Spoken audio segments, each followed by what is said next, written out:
السلام عليكم، ازيكم يا احلى متابعين؟ عاملين ايه النهارده؟ ان شاء الله هنعمل مع بعض 6 افكار لكروت مختلفه لعيد الام. اول حاجه الباترون الاول ده ده باترون عادي جدا انا لونته. تمام، طبعا الباترونات اللي انا استخدمتها هنزلها على صفحتي على الفيسبوك وعلى قناه التليجرام، وهسيب لكم اللينك تحت في صندوق الوصف اللي حابب ان هو ينفذها.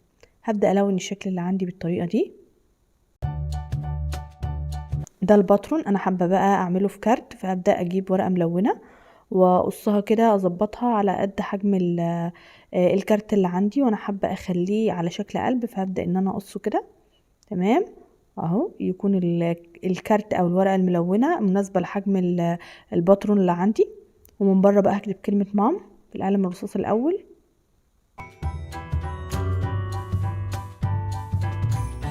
وبعد كده بقى همشي على الكلمه بالقلم الاسود بالطريقه دي، وهبدا ان انا اديها كده زخرفه خفيفه كده عشان الاسم يوضح معايا. بقطعها على شكل ورود، هبدأ ان انا اعمل ورود كده اوزعها توزيع عشوائي على الكارت. طبعا ده اختياري. تمام، وده شكل الكارت من جوه. دي كانت اول فكرة. تاني فكرة بقى ده الباترون التاني، برضو هسيبه لكم في صندوق الوصف. هبدأ ان انا الونه بالطريقة دي.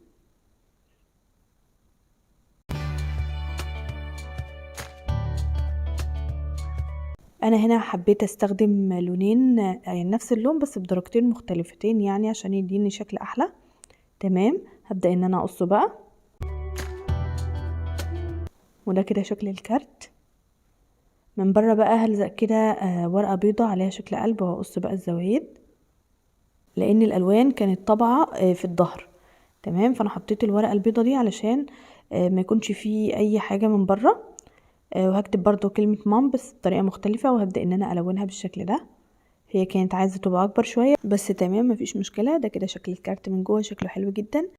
تالت فكرة معايا النهاردة برضو الباترون ده هسيبه زي ما قلت لكم، هسيبه لكم في صندوق الوصف. هبدا ان انا الونه، وزي ما قلت لكم انا هلونه بدرجتين مختلفتين بحس بيبقى اشيك. تمام، طبعا كل واحد بيلون بالطريقه اللي تعجبه ويختار الالوان اللي هو حاببها. هبدا الون بقى. بعد كده هجيب ورقه مقاس 4A، وهبدا ان انا اشرشرها كده بالمقص المشرشر علشان يديني شكل حلو بس. تمام، وهقص بقى الكلام كلمه كلمه كده بعد ما لونتها الحروف يعني. هقص كده فتحتين في الكارت طولهم حوالي 3 سنتي، وعرضهم سنتي واحد بس، وهبدأ ان انا اثبت عليهم الحروف علشان يديني كارت مجسم. هحط هنا حرف الاي، وهنا حرف وهنا القلب. تمام، وبعدين كلمة مام بقى هلزقها بالشكل ده.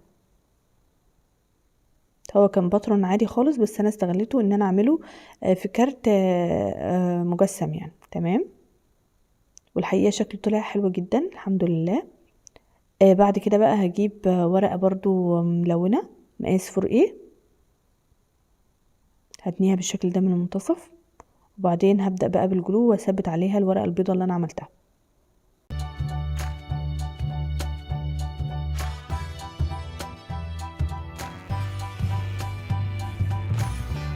وده كده شكله بعد ما ثبته. تمام، شكله حلو قوي وشيك جدا جدا. ينفع بقى البنات تقدموا هدية، او الاولاد يعني يقدموا هدية لامهاتهم او للمدرسين في المدرسة. شكله حلو قوي قوي. حابة ازينه من بره، فهعمل قلوب كده. انا ثبت كذا ورقة ملونة تمام من المنتصف كده، وهبدأ ان انا اعمل 3 قلوب ب3 الوان مختلفة.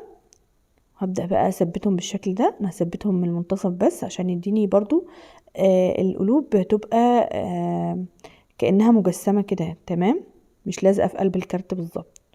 هلزق بقى ال3 الوان فوق بعض بطريقة عشوائية يعني بالشكل ده.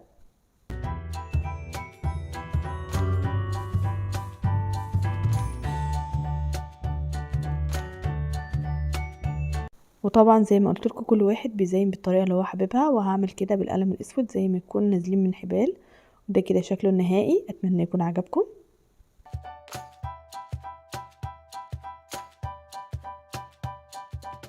الكارت الرابع معانا الباترون ده، هبدأ ان انا اظبطه الاول بالشكل ده، وهتنيه علشان احدد المنتصف.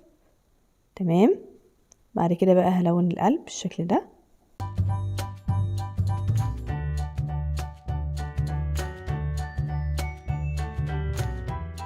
همشي عليه باللون الاسود علشان الكلمة توضح معايا. هبدأ امشي على الكلمة، بس اخلي بالي الاجزاء المنقطة مش همشي عليها لان الاجزاء دي هتتني، لكن انا بمشي على الاجزاء اللي هقصها بالقطر بس. تمام. كل الحاجات اللي انا لونتها بالقلم الاسود هي الحاجات دي اللي انا همشي عليها بالقطر. تمام. قطر كده وابدأ امشي عليها واحدة واحدة بالشكل ده. القلب انا قصيته خالص علشان انا هزين بيه في الاخر. تمام. همشي على بقية الكلمة بقى.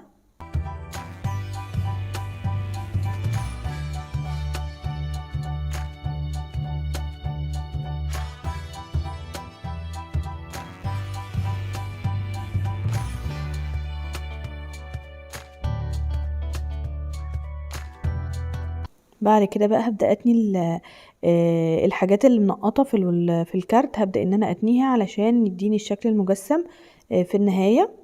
هعوز بقى جلو كده وهثبتها على ورقة، برضو ورقة ملونة تكون حجمها مناسب لحجم الباترون اللي عندي. او هتني الحاجات دي كده لبره. تمام. وهلزق بقى القلب بالشكل ده، وبكده الكارت يكون خلص معايا. زي ما قلت لكم المقص المشرشر ده انا بحبه للزينه، بيدي جمال كده وشكل حلو. لو مش متوفر عندكم مش مهم خالص. الفكره الخامسه بقى معانا، انا الباترون ده انا طبعته على ورقه حمراء علشان اوفر على نفسي يعني. وبعد كده هبدا ان انا، بصوا هنا في الجناب هتلاقوا ان في خط، فانا هقصه بس مش للنهايه. وهكتب بقى كلمه، اي كلمه انتوا عايزينها بمناسبه عيد الام، وهبدا ان انا اتنيه بالشكل ده وهدخله وهقفله بالمنظر ده.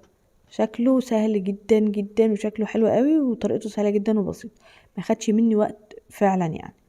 خلاص. اخر كارت بقى معانا النهارده هو كلمه ماما. هبدا ان انا الونها. لو لسه متابعين لحد دلوقتي في الفيديو ما تنسوش توقفوا الفيديو وتعملوا لايك، ولو لسه ما اشتركتوش في القناه اشتركوا نوروني علشان تستمتعوا بافكار تانية كتير هقدمها لكم ان شاء الله قريب. ولو مشتركين فعلوا الجرس علشان يوصلكوا اشعار بكل الحاجات الجديدة اللي هقدمها لكم في القناة. ونكمل بقى مع بعض.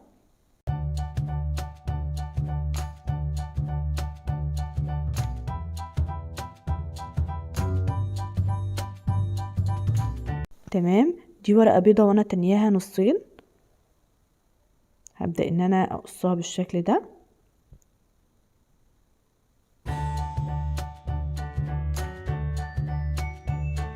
لو تاخدوا بالكم انا قصيتها من تحت بس وسايباها من فوق علشان يديني شكل الكارت. خلاص.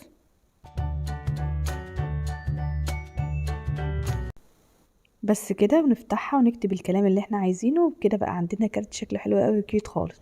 ما تنسوش تكتبوا لي تحت في التعليقات انهي فكرة عجبتكم اكتر. وبس كده، مع السلامة.